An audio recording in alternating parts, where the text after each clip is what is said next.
Buenas tardes. Que Dios los bendiga a todos. ¿Están gozosos? No sé ustedes, pero yo sí estoy gozoso.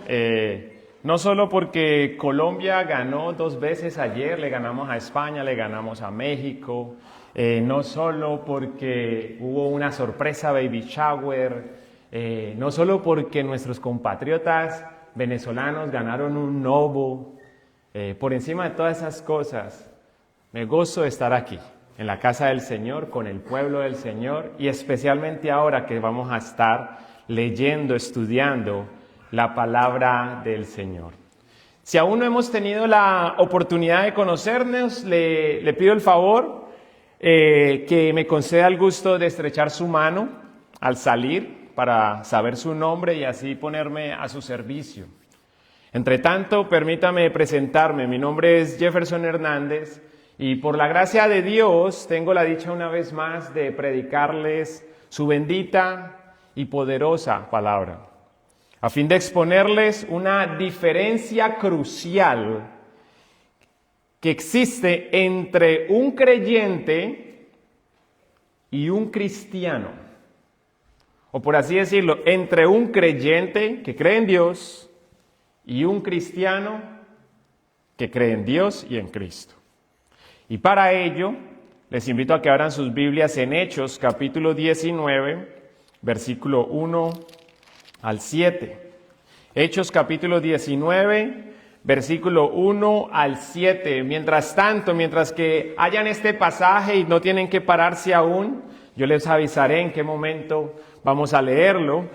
Voy a aprovechar para adelantarles que mientras Apolos, la persona de la que estuvimos hablando la semana pasada, mientras que este hombre servía en Corinto, Pablo viajó de regreso, viajó de nuevo a la ciudad de Éfeso. Y ahí tienen una imagen de más o menos cómo lucía Éfeso, una de las ciudades más grandes del Mediterráneo, aunque solía distinguirse más por su población que por su tamaño, pues además de sus nativos, es decir, personas que nacían ahí, y de los emigrantes, es decir, personas que se movían ahí para residir ahí, también había miles y miles de visitantes, los cuales venían de muy lejos a contemplar de cerca una de las 7 maravillas de aquel entonces. El templo de la diosa griega Artemisa, también conocido entre los romanos como el templo de Diana, catalogado como el templo más impresionante de la época debido a su tamaño, a su altura y elegancia. Y no es para menos, pues de acuerdo a datos históricos, dicho templo medía 6.325 metros cuadrados, casi el doble del Partenón de Atenas. O comparado con algo conocido por todos, en caso que no conozca o no haya oído del Partenón de Atenas, este medía 1.000 metros cuadrados más que una cancha de fútbol americano. Y como si eso no fuera suficiente para quedarnos boquiabiertos, hallazgos arqueológicos señalan que su estructura era sostenida por 127 columnas jónicas de 18 metros de altura, hechas de puro mármol. De ahí, ¿por qué tanta gente quería ir a Éfeso? Porque llegar a esta ciudad implicaba estar rodeado de muchedumbre, o sea, de mucha gente. ¿Por qué menciono esto? Lo menciono porque fue en esta ciudad, repleta de tanta gente, donde Pablo encontró y bautizó a varios varones. O como dice Hechos 19, y ahora sí les invito a que se pongan de pie, por reverencia a la palabra. O como dice Hechos 19, versículo 1 al 7, mientras Apolo estaba en Corinto, Pablo viajó por las regiones del interior hasta que llegó a Éfeso, en la costa, donde encontró a varios creyentes. ¿Recibieron el Espíritu Santo cuando creyeron?, les preguntó. No, contestaron, ni siquiera hemos oído que hay un Espíritu Santo. Entonces, ¿qué bautismo recibieron?, preguntó. Y ellos contestaron, el bautismo de Juan. Pablo dijo, el bautismo de Juan exigía arrepentirse del pecado, pero Juan mismo le dijo a la gente que creyera en el que vendría después, es decir, en Jesús. En cuanto oyeron esto, fueron bautizados en el nombre del Señor Jesús.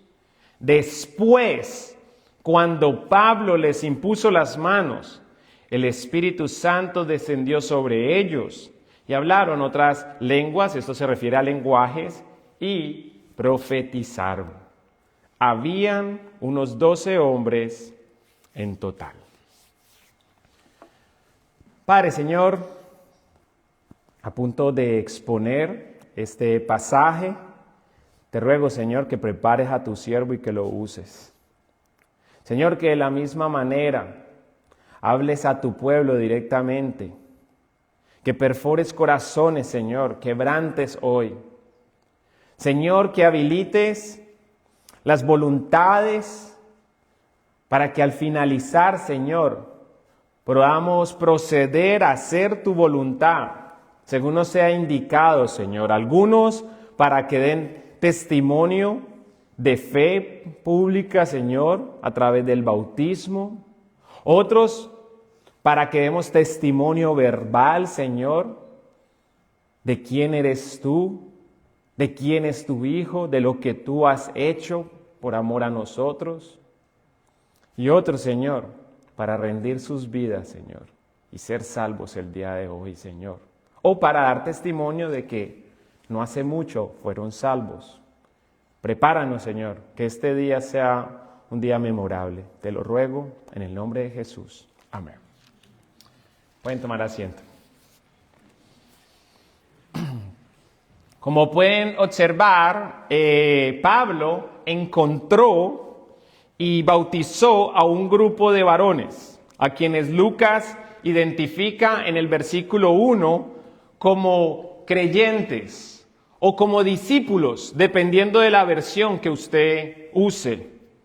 Sin embargo, antes de que alguien suponga que la expresión creyentes en la Nueva Traducción Viviente o discípulos en la Reina Valera del 60, antes de que usted suponga que estas expresiones se refieren a un grupo de cristianos, debo aclarar que dicha expresión es utilizada aún en nuestros días, y era en aquel entonces, utilizada a veces para hablar de quienes creen en Dios, aunque no confían en Jesús aún. Por ejemplo, uno viene y suponiendo que aquí no hay ningún ateo en este momento, y si es así, gloria a Dios que estás aquí, y que sea el Señor revelándose a tu vida en este día. Pero suponiendo que no hay ni un ateo, de alguna manera todos creemos en Dios, podemos decir, este lugar está repleto de creyentes. Porque todos creemos en Dios. Eso no significa necesariamente que todos seamos cristianos. Y es en ese sentido que Lucas está diciendo que ellos son unos creyentes, pero no necesariamente son personas que confían en Jesús aún. Y muestra de eso es que de acuerdo al relato, al resto del relato, aunque estos hombres habían recibido el bautismo de Juan, aún no habían recibido el Espíritu Santo, que según la Biblia es dado a quienes oyen el Evangelio, creen el Evangelio, cuando creen en Cristo. El Espíritu Santo es dado cuando creemos en Cristo. Pues como dijo Pablo en Efesios, capítulo 1, versículo 13, y en el contexto él está hablándole a unos judíos, está hablando de los judíos, pero también está hablando de los gentiles, y ahí lo que se nos enseña es que al igual que los judíos, y quien sea que reciba el Espíritu Santo, ustedes, les dice Pablo a estos gentiles, ustedes los gentiles también han oído la verdad. ¿Y cuál es esa verdad? La buena noticia, es decir, el evangelio de que Dios los salva. Además de oír el evangelio, cuando creyeron en Cristo, Dios los identificó como suyos. ¿De qué forma? Al darles el Espíritu Santo. ¿Cuándo? Cuando creyeron en Cristo, el cual había prometido tiempo atrás. En pocas palabras, el Espíritu Santo no es dado luego de que la persona cree, sino al instante que creemos en Jesús. Y cuando hablo de creer, por favor, tome en cuenta que este creer no es simplemente de saber acerca de algo y creer que eso es cierto. No, este creer al que nos estamos refiriendo es confianza en Jesús, de modo que el Espíritu Santo no es dado luego de que la persona cree, sino al instante que confía en Cristo. Esto nos ayuda a entender por qué Pablo preguntó a los 12 creyentes entre comillas, personas que creían en Dios, tenían algo de información, como veremos más adelante, recibida de lo que enseñaba Juan el Bautista. No sabemos si la recibieron directamente de Juan o si la recibieron de parte de discípulos de Juan, pero el punto es que ellos tenían algo de conocimiento, pero a Cristo no lo conocían como tal. A estos Pablo les pregunta si habían recibido el Espíritu Santo. Ahí en el versículo 2, esa fue la pregunta. ¿Se habían recibido el Espíritu Santo? ¿Cuándo? Cuando creyeron. Pablo no les dice, ¿ustedes recibieron el Espíritu Santo luego de que creyeron? No, él les dice, ¿cuándo creyeron? Pues Pablo sabía que un no como respuesta significaba que estos hombres aún no eran cristianos. Y por lo tanto, como la respuesta de ellos fue precisamente esa, un no. La respuesta de ellos fue que ni siquiera habían oído de que había un Espíritu Santo y que sí, fueron bautizados, pero que el único bautismo que recibieron fue el bautismo de Juan. Debido a esa respuesta, Pablo se tomó el tiempo para evangelizarlos, recordándoles, 1, que exigía el bautismo de Juan, y 2, a quién predicaba Juan el Bautista. Pues como dice el versículo 4, el bautismo de Juan, ciertamente, mis hermanos, exigía arrepentirse de pecado, hacía un énfasis en el arrepentimiento. Pero Juan mismo le dijo a la gente, ¿qué cosa? Que creyera. Que creyera, ¿en quién? En aquel que vendría después, es decir, en Jesús. En otras palabras, aunque el bautismo de Juan enfatizaba arrepentimiento, su predicación consistía en anunciar a aquel en quien la gente debía creer. ¿Saben quién era este? Su primo Jesucristo, a quien Juan describió como superior a sí mismo, mientras anunciaba su venida y su ministerio con estas palabras. Marcos capítulo 1. Versículos 7 al 8. Pronto viene alguien que es superior a mí. Tan superior que ni siquiera soy digno de inclinarme como un esclavo y desatarle las correas de sus sandalias. Imagínense cómo él está señalando la supremacía, la superioridad de Jesús. Y a eso ahora él va a decir en qué consiste su ministerio y el ministerio de Jesús. Él dice, yo los bautizo con agua, pero aquel que es superior los bautizará con el Espíritu Santo. ¡Wow! Por eso no me sorprende que una vez estos hombres fueron recordados de que Juan predicaba a aquel que había de venir. Al oír esto, en cuanto oyeron esto, estos hombres, no me sorprende que estos hombres que Pablo encontró en la costa hayan procedido al bautismo.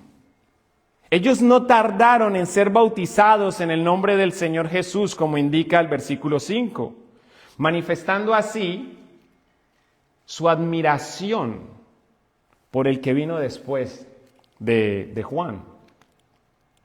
Ahora bien, tomando en cuenta que el Espíritu Santo, y aquí necesito que me pongan mucha atención, porque esto es lo que ha causado cierta confusión en algunas denominaciones, que básicamente creen que el Espíritu Santo viene después de que yo creo.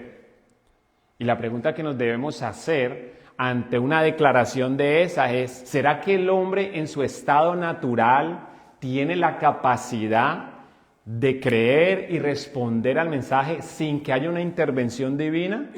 Porque la última vez que yo leí Efesios dijo que el pecador sin Cristo está muerto en sus delitos y pecados.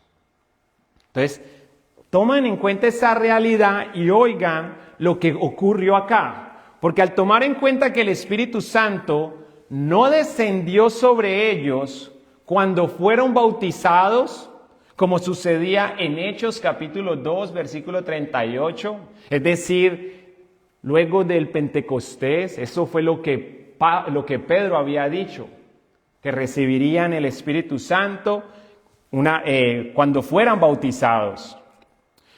Al ver que esto no sucedió cuando fueron bautizados, ni mientras oían de Cristo, como sucedió en Hechos 10:44, me refiero al momento en que Pedro está predicando en la casa de Cornelio, y mientras él está predicando el Evangelio, de repente el Espíritu Santo desciende. Dado que tomando en cuenta que no descendió cuando fueron bautizados, ni mientras oían de Cristo, sino que vino, en esta ocasión, vino cuando Pablo les impuso las manos. Parecido a lo que pasó en Hechos 8:17, allá en Samaria. Es razonable deducir que fue en ese instante que su admiración por aquel que es superior a todos se tornó en esperanza y confianza en él, no antes. Me explico, no sé si me di a entender.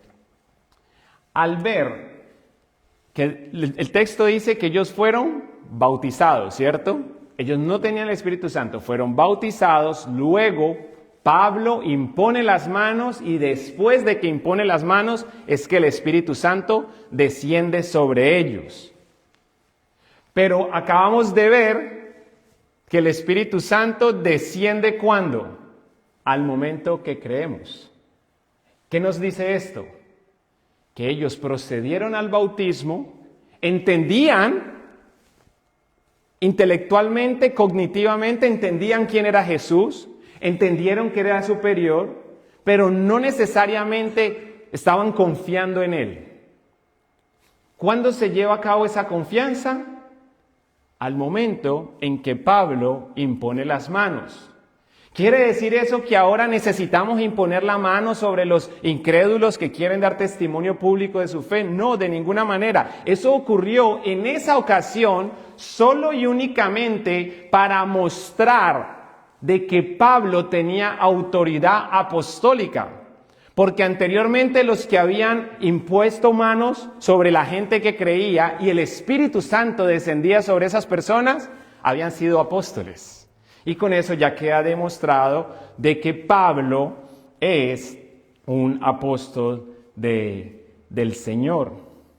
Por eso decía, es razonable deducir que fue en ese instante que su admiración por aquel que es superior a todo se tornó en esperanza y confianza en él. En pocas palabras, fue en ese momento cuando Pablo les impuso las manos que los hombres comenzaron a creer en Jesús por medio de la fe que Dios mismo da. Pues como vimos hace un rato en Efesios 1:13, el Espíritu Santo no es dado, y aquí quiero repetir para que nos llevemos esto en mente, no es dado luego de que la persona cree, sino al instante que creemos en Jesús. Y por ende, como dijo Pablo en 1 Corintios, capítulo 12, versículo 3, y aquí es la segunda frase que dice Pablo, nadie puede ni siquiera decir que Jesús es el Señor. Y obviamente, si usted tiene boca y puede hablar, puede leer estas palabras y decir Jesús es el Señor.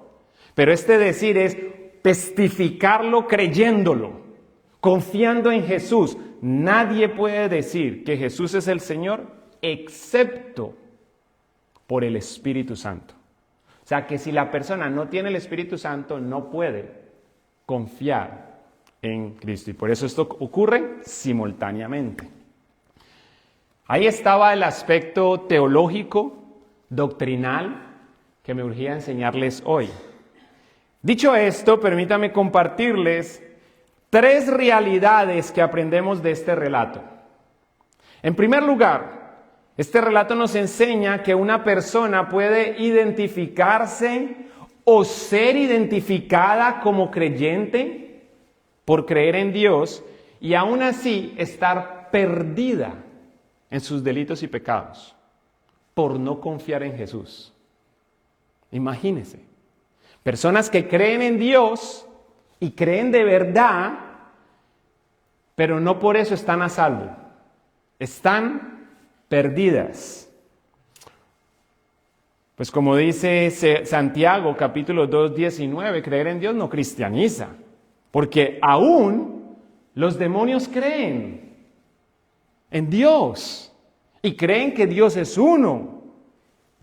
Y aún creyendo, tiemblan aterrorizados. ¿Saben por qué? Porque ellos saben que serán arrojados al infierno, aunque creen en Dios. Una verdad que debe impulsarnos a ir y a buscar a los perdidos, empezando por quienes piensan que basta con creer en Dios. Y no sé si usted conoce personas de ese tipo, seguramente sí, ¿no? Yo creo en Dios, te dicen. Y algunas veces nos dicen esto, yo creo en Dios a mi manera. Mano, es que no es a la manera de ellos, no es tampoco a tu manera. Es a la manera en la que Dios nos ha mandado a creer. Es confiando en su Hijo. Es viniendo a Él por los méritos de su Hijo, no por los méritos propios. Es así la manera en que Dios nos manda a creer, no a nuestra manera. Hay que empezar con ellos. Lo cual da paso a la segunda realidad que quiero compartirles, la cual tiene que ver con la evangelización intencional. La evangelización intencional. Y desde ahora le pido que comience a examinarse a sí mismo qué tan intencional estamos siendo en proclamar las buenas nuevas de Jesús a otros. Porque lo que yo veo en el versículo 1 es que ahí no dice que Pablo conoció a varios varones, o dice eso. Lo que el texto relata es que Pablo encontró, no conoció. No es que le salieron al encuentro. No, él encontró a unos varones en la costa de Éfeso, en donde quizás, estando tan cerca de la costa, fue y los bautizó ahí mismo, luego de compartirles quién es Jesús, diciéndole, acuérdense, ustedes creen en lo que les ha enseñado Juan, pero Juan hablaba de aquel que iba a devenir y le dijo a la gente que en él era que debían de creer. Hermanos, al ver de que Pablo encontró a estas personas, no que los conoció, esto indica que Pablo los andaba buscando, aunque no los conocía, pero él los andaba buscando.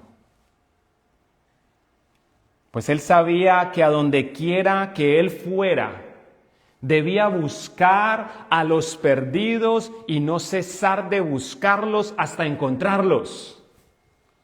Y ojalá esto ya de pronto le dé una idea de por qué nuestra familia no está queriendo ser intensa o hostigosa, cuando en medio de unas vacaciones, no se supone que el pastor anda de vacaciones, ¿qué hace? Mandándonos estas notas de audio, pidiéndonos oración, porque dice que acaba de ir a una panadería y está evangelizando. Porque mis hermanos, andamos de vacaciones, seguimos en misiones.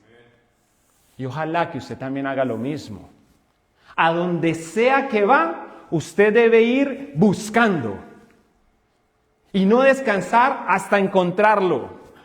Que pasen los años y usted pueda decir, a todo lado que he ido, siempre he estado pendiente y he buscado la manera de compartir el evangelio con otro, de compartirle a Cristo. Eso era lo que hacía Pablo.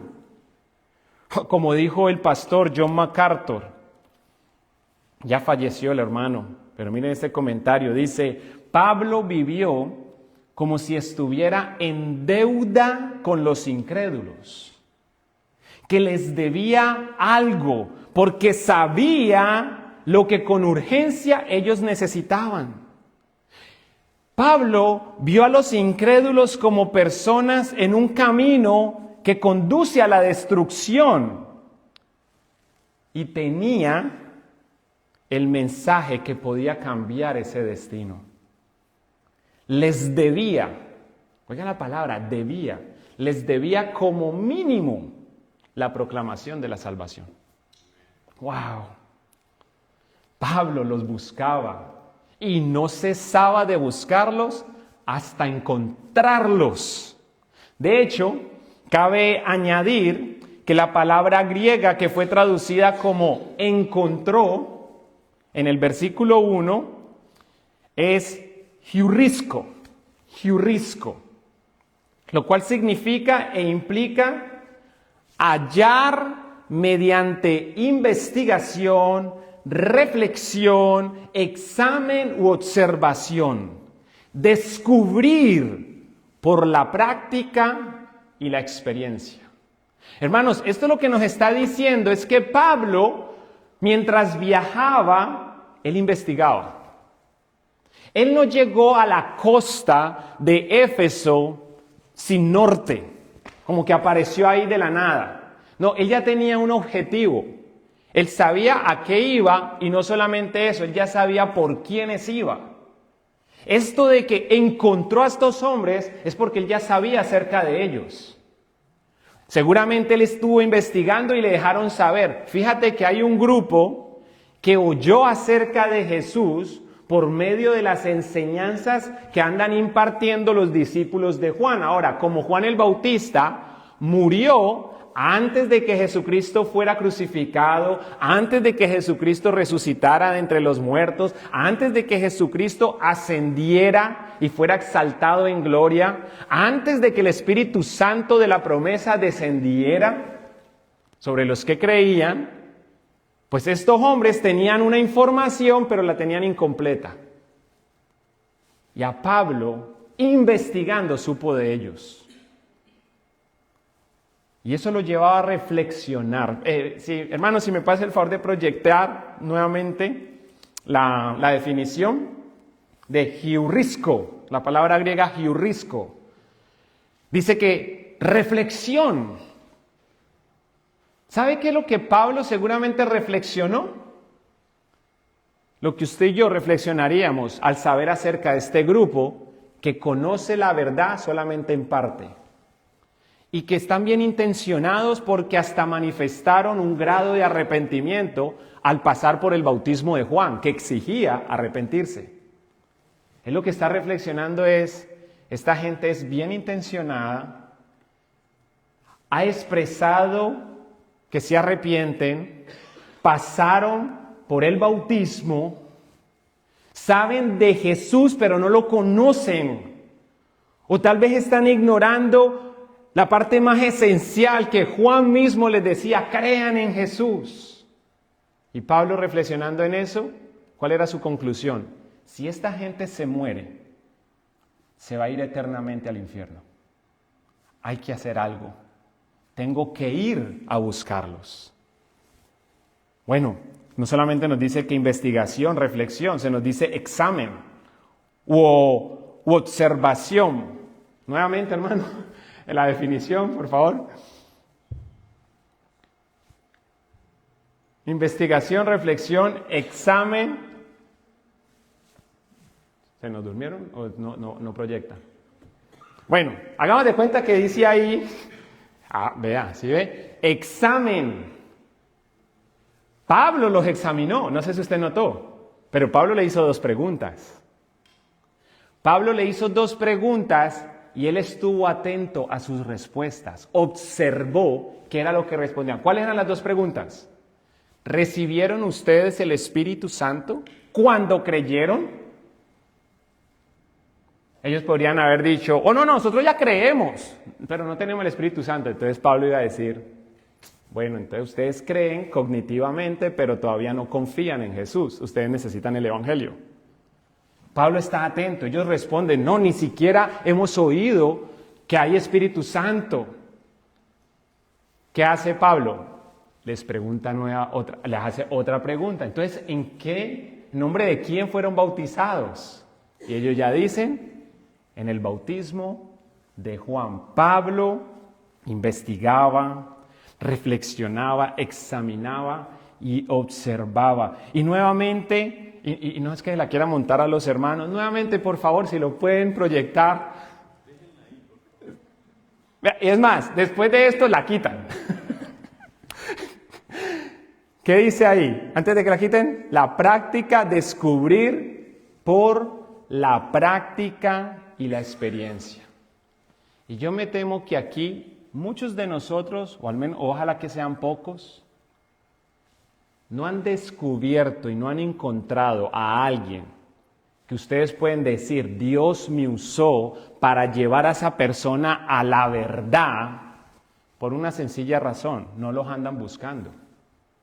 Una sencilla razón, no están practicando el evangelismo. Y no es porque no hayan los medios, porque yo leo el mensaje de la hermana María. A mí me llegan los mensajes de la hermana María, también me llegan los mensajes de voleibol. Los dos me llegan al mismo tiempo. O sea, hay espacios para hacer deporte, hay espacios para hacer comida, hay espacios para hacer evangelismo. Y lo que debemos preguntarnos es, ¿cuán intencional estamos siendo en ir a buscar? Porque fácil es decir, es que no tengo experiencia. Es que yo no descubro esas personas. Bueno, estas personas se descubren por práctica. Practicando es que viene la experiencia. Entonces, esto es una invitación abierta a todos mis hermanos. Tú que no tienes la experiencia, a que te arriesgues. Investiga, reflexiona, examina, observa a esas personas. Ellos están en tu barrio. Ellos están en tu familia. Ellos están en la escuela. Están ahí en tu lugar de trabajo. Haz preguntas, preséntales a Jesucristo y confía en el Señor, de que sea Él el que haga la obra. Y así es que viene la práctica y la experiencia. En tercer lugar, este relato nos enseña que una comprensión bíblica de quién es y qué hizo Jesús conlleva a dos cosas. Una persona que comprende la profundidad y la realidad del Evangelio, esto lo va a llevar a dos cosas. Número uno, al bautismo. Las personas que tienen dificultad en bautizarse es a menudo porque no están comprendiendo todo el Evangelio. Porque una vez entendemos quién es Jesús, qué hizo Jesús, basado en el relato, no en mi opinión, ¿qué ocurre? ¿Qué hicieron estos hombres? Y todavía no están creyendo, acuérdense. ¿Cuánto más el que sí cree? Pero el entender quién es Jesús y pensar, ¡ay, es cierto! Juan el Bautista constantemente nos decía que él no era ni digno de desatarle las sandalias. Él no era digno de funcionar como esclavo de él, porque aún ser esclavo, él era indigno de eso. Así de superior es Jesús. ¡Wow! Como se dice, ¡eureka! Hemos encontrado el significado de lo que dijo Juan el Bautista. Bueno, dicho sea de paso, esto de Giurrisco que estuvimos viendo, de ahí viene la palabra eureka. De aquel hombre que mientras estaba, creo que estaba bañándose o algo, hubo una ecuación y dijo, ¡eureka!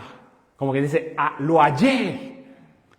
Ojalá que así sea como cuando nosotros estemos buscando a esas personas en el DMV, cuando estemos con esas personas ahí mientras mercamos. Pero en el punto que estaba, el bautismo, la persona que comprende el Evangelio, no va a tardar mucho en bautizarse.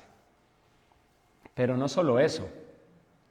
Los que comprendemos el Evangelio, todo el Evangelio, ¿sabe a qué nos impulsa eso? Nos impulsa al evangelismo.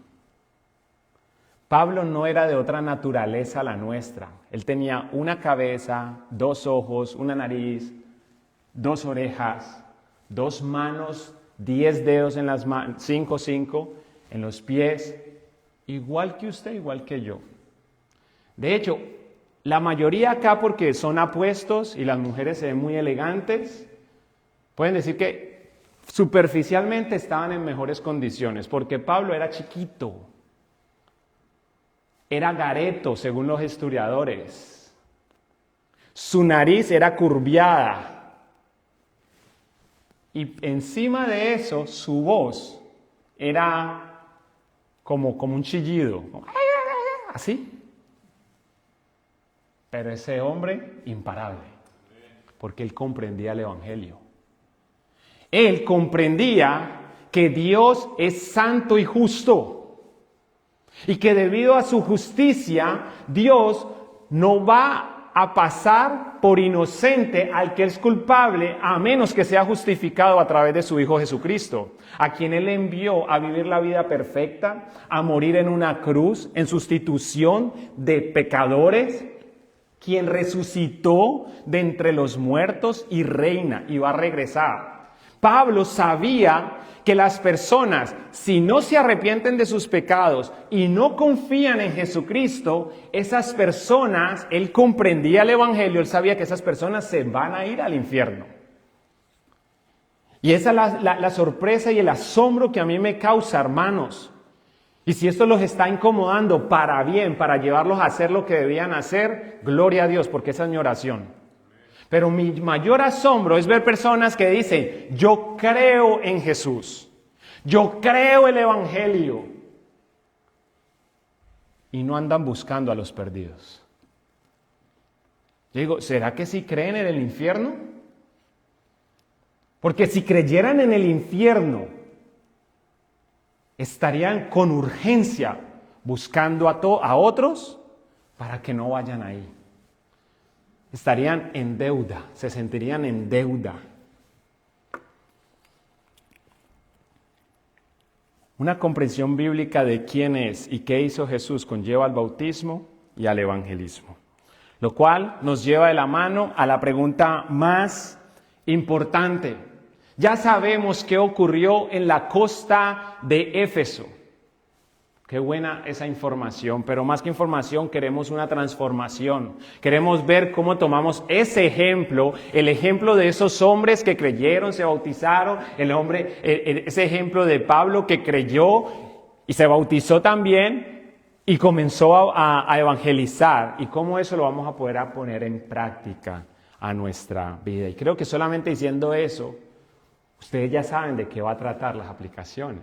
No va a ser distinta. Es que eso es lo lindo de la palabra de Dios, que la podemos leer, estudiar y extraer eso en la medida que estamos leyendo la Escritura. Así que permítame contar hasta 3 y juntos van a hacer la pregunta más importante. 1, 2 y 3. ¿Y ahora qué? ¿Y ahora qué? Ya que creer en Dios no cristianiza a nadie. Acuerden los demonios, ellos creen en Dios pero no son cristianos por eso. Ya que creer en Dios no cristianiza a nadie, a menos que conozcamos el Evangelio y confiemos en Jesús, de quien damos testimonio mediante el bautismo y mediante la evangelización. A la luz de esa realidad, pregúntate 3 preguntas. La primera pregunta: ¿conozco y confío en Cristo o simplemente creo en Dios? ¿Conozco y confío en Cristo o simplemente creo en Dios? Si tú estás aquí y dices, honestamente, mira, yo creo en Dios, pero de ahí a pensar que yo tenga mi confianza en Cristo, no necesariamente, porque cuando yo pienso en mi salvación, en el cielo, lo que a menudo viene a mi mente es que yo me he portado muy bien. Y que cuando se pongan en una balanza mis obras buenas y mis obras malas, las buenas van a pesar más y entonces Dios por eso me va a salvar.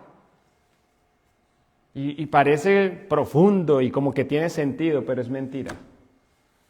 Esto se desborona a la luz de esta palabra. Porque la palabra de Dios dice que la salvación es por gracia, por medio de la fe en Jesucristo, no por obras para que nadie se gloríe.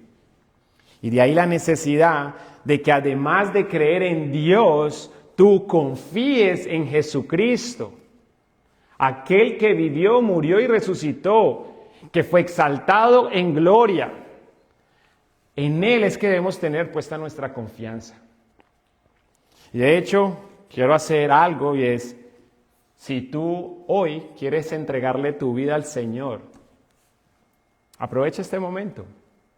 Al final les voy a dar una oportunidad para que se pongan de pie y expresen: yo quiero recibir a Jesús como mi Señor y Salvador. Sí, he sido un creyente y doy gracias a Dios que no me morí así porque me hubiera ido para el infierno. Y doy gracias a Dios que me trajo hoy a este lugar porque ahora oigo que hay esperanza y que la esperanza es Jesús. Él es el camino, la verdad, Él es la vida. Nadie viene al Padre si no es a través de Él. Doy gracias a Dios porque aquí conozco la verdad en este momento. Y que así tú digas, hoy le rindo mi vida al Señor. Entonces al final voy a dar oportunidad para eso. O las personas que desean entregarle su vida al Señor hoy, o personas que recientemente, quizás esta semana, han hecho esto. Al final voy a dar oportunidad para eso. También voy a hacer otros llamamientos porque todavía me quedan 2 preguntas que debemos hacernos. Así que esté preparado. Si usted quiere darle la vida al Señor ahora, o si es algo que ha ocurrido quizás en el último mes o en los últimos 2 meses, pero pues todavía no lo has expresado a otros. En segundo lugar, otra pregunta que debemos hacernos. Esto suponiendo que tú dices, no, yo ya confié en Jesús. Yo no solamente creo en Dios, yo confío en Cristo. Yo entiendo el Evangelio. La pregunta entonces sería, ¿he dado testimonio público de mi fe en Cristo mediante el bautismo? Y respecto a esto les tengo una buena noticia. Si usted desea bautizarse, es que el 26, si Dios lo permite, vamos a tener bautismos. Y oro a Dios que usted, que aún no se ha bautizado, sea uno de los que va a proceder. Así que si usted ya expresó esto a mi persona, o es algo que ahora Dios está poniendo en su corazón, usted está pensando, la verdad es que cuando yo me bauticé fue tipo, como estos hombres, un bautismo incompleto, yo no entendía quién era Jesús, pero ahora sí lo conozco, ahora sí confío en Él. O simplemente usted le acaba de entregar su vida al Señor y usted dice, yo quiero dar testimonio público de mi fe, es que yo no me avergüenzo de Jesús, ¿por qué voy a esperar? Yo quiero ser como esos hombres. ¿Entendieron quién fue Jesús? Vamos para la costa, bautizados. A usted también le voy a dar la oportunidad, más adelantico, para que se pongan de pie y así puedan quedarse el día de hoy a la clase que voy a impartir. Finalizando el servicio voy a enseñar qué es el bautismo y así quien sea que tome la decisión de bautizarse lo va a hacer sabiendo qué implica y qué es esto. La tercera pregunta, esta es, ¿estoy buscando a los perdidos de manera intencional para hablarles de Cristo?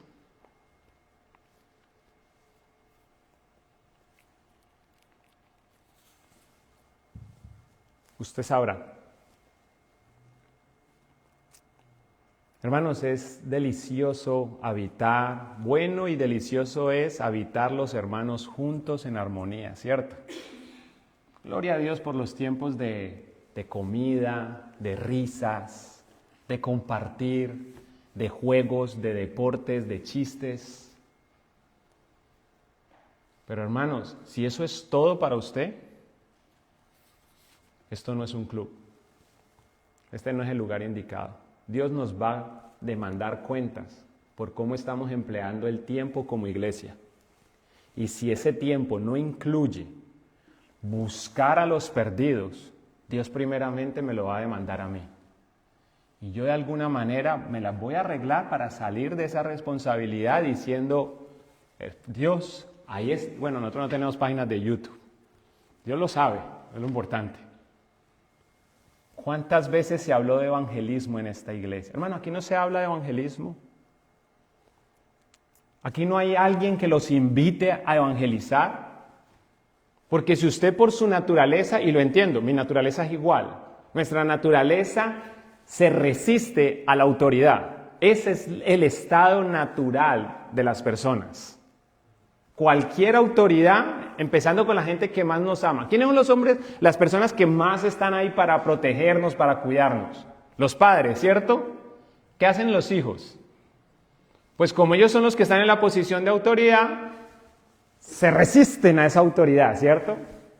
Entonces yo entendería si es que el invitarles por esa resistencia. Usted dice, es que cuando el pastor nos está hablando de eso, mi corazón se endurece y no lo hago. Hermanos, pero es que no soy el único que habla al respecto. Hay hermanas que los invitan semanalmente a salir a evangelizar. Y usted dirá, pero lo hacen los lunes. Yo estoy trabajando. Muy buen punto. Pues vamos a hablar con la hermana María. Vamos a hacerlo los domingos, hermana. Porque a todos tenemos tiempo. Los domingos nosotros nos quedamos hasta las 7, 8 de la noche jugando. Creo que tiempo sí hay. Si usted comprende el evangelio, acompáñenos. Ay, pero es que hace frío. Y cuando está caliente, ay, es que hace calor. Hermano, mayor calor el del infierno que va a aguantar esa gente si usted no va por ellos. Y hay una frase que a mí me impactó mucho, y ojalá que esto lo toque. Y decían que hay algo peor que estar perdido. Y yo, ¿cómo así? Si estar perdido es lo peor. Y dice, es estar perdido y que nadie te esté buscando. Que Dios les demande si ustedes esta semana no buscan a alguien.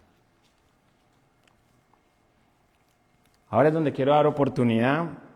La frase que tenía de cierre es esta, pero como dije, ahora quiero es más bien dar oportunidad para ver qué es lo que vamos a hacer con esta verdad.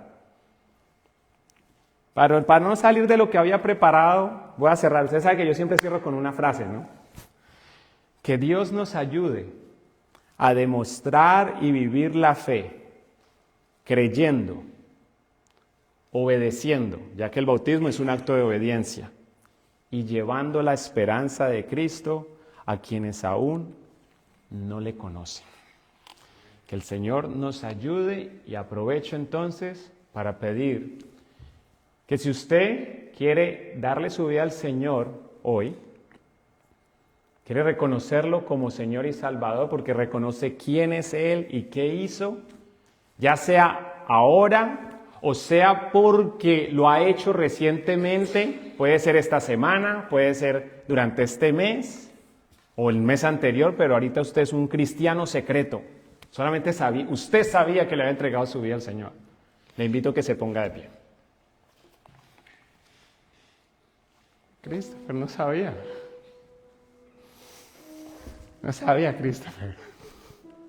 Yo estaba haciendo la invitación porque yo sé que él le dio su vida al Señor Señor. Aplausos, hermano, al Señor. Gloria a Dios. Gloria a Dios. Ustedes dos quédense de pie, ya que... ¿Hay alguien más que ahora quiera entregarle su vida al Señor? ¿O alguien que en los últimos meses le haya entregado su vida al Señor? Tranquila, hermana, póngase de pie. ¿Alguien más? André, Valeria, gloria a Dios. ¿Alguien más que recientemente le haya entregado su vida al Señor y todavía no lo ha expresado? De pronto solamente se lo expresó a su mamá, a su esposo, a su esposa. Amén, gloria a Dios. Quedándose de pie, ¿alguien que esté interesado en bautizarse? Póngase de pie. Hermanita, una oración respondida. Amén, Señor. Todos los que estén interesados en bautizarse el 26 de octubre, por favor, pónganse de pie. Amén. Gloria a Dios. Gloria a Dios. Ya saben, nos vamos a quedar unos 40 minuticos conmigo, un 45 a 50, una hora, para hablar del bautismo. Les voy a explicar qué es y que sea el Señor afirmando. A mí no me da temor decir, ay, vaya que yo le explique y después diga, no, mejor me quito. No. Yo tengo la responsabilidad de enseñarles qué es el bautismo y sé lo que implica esto y sé que esto es un privilegio. Entonces, con tranquilidad les voy a enseñar sobre el bautismo. Por favor, cristianos que estén cerca de ellos, por favor, si pueden pasar, imponer sus manos sobre ellos, vayan, oren, démosle gracias al Señor. Un tiempo para que oren por cada uno de ellos.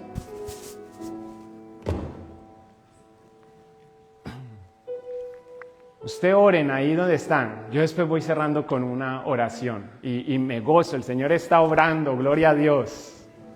No ha dejado de obrar.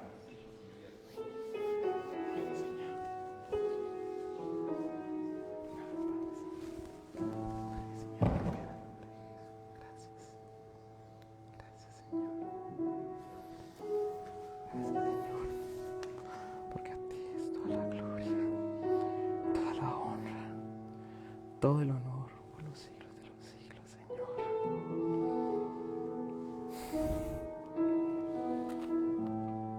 Gracias, Señor, por Verónica. Gracias, Señor, por la vida de Andrés, Señor. Gracias por haber salvado a Cristo, Señor.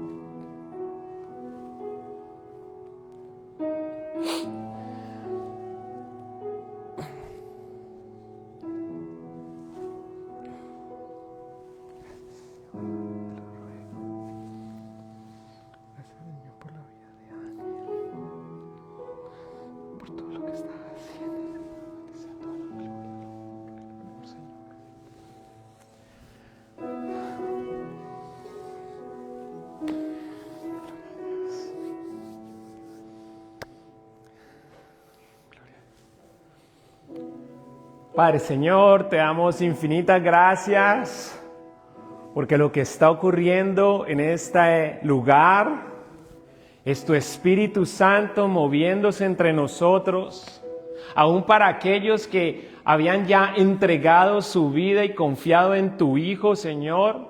Hace rato, algunos de ellos sé que esta decisión la hicieron en agosto, Señor. Pero sabemos que en ese momento fuiste tú, a través de tu Espíritu, dándoles la fe. Por eso te damos la gracia, Señor. Desde aquellos que hace varios meses, Señor, están a salvo porque confiaron en ti. Como hoy, Señor, que lo hizo este lunes. Y ahora el más reciente, el más bebecito de todos, Señor. El bebecito en los reinos de los cielos, Christopher, Señor. Mas todos aquellos, Señor, que están en la convicción de decir, yo ya no me avergüenzo del Evangelio, yo no me avergüenzo de Jesús, por el contrario, yo quiero que todos sepan que soy cristiano. Señor, gracias por ese bautismo que nos has dado como privilegio para dar testimonio de nuestra fe. Especialmente, Señor, por el bautismo de estos jóvenes, que son el presente de nuestra iglesia y son los que le van a añadir otras décadas más a nuestra iglesia. Están añadiendo existencia, que son los que van a mover, Señor, los que van a buscar a los suyos allá. Aquellos jóvenes que nosotros tal vez, porque no estamos en esos círculos, ya no alcanzamos, nosotros no estamos en la escuela, pero ellos sí. Ellos están en la universidad, ellos están en las redes sociales. Señor, úsalos, Señor, te lo ruego. Que ilumines Sterling y todas las ciudades aledañas a través de todos los que hemos venido a ti en arrepentimiento y fe. Perdónanos, Señor, por nuestra negligencia, porque ahora, al menos los jóvenes que están aquí, tuvieron la oportunidad de escuchar el Evangelio mientras se predicaba o mientras tomaban una clase. Y nos concentramos tanto en los nuestros que se nos olvidaron los de otros. Hay jóvenes que ahora se están yendo al infierno, que están metidos en drogas, que están depresivos, que están teniendo pensamientos suicidas como nosotros también los tuvimos. Pero qué bueno que alguien nos buscó, alguien nos encontró. Siguió los pasos de Jesús, quien dijo, yo he venido a buscar lo que se ha perdido, Señor. Señor, gracias, porque tú no viniste a buscar los que se creen que están a salvo, sino aquellos que reconocen que son pecadores y necesitan de un Salvador. Y eso somos nosotros. Señor, ante la presencia de esa cruz, preciosa cruz, te agradecemos, te damos gloria, honra, por los siglos de los siglos. Y tu pueblo con gozo dice, gloria a Dios. Un aplauso para el Señor.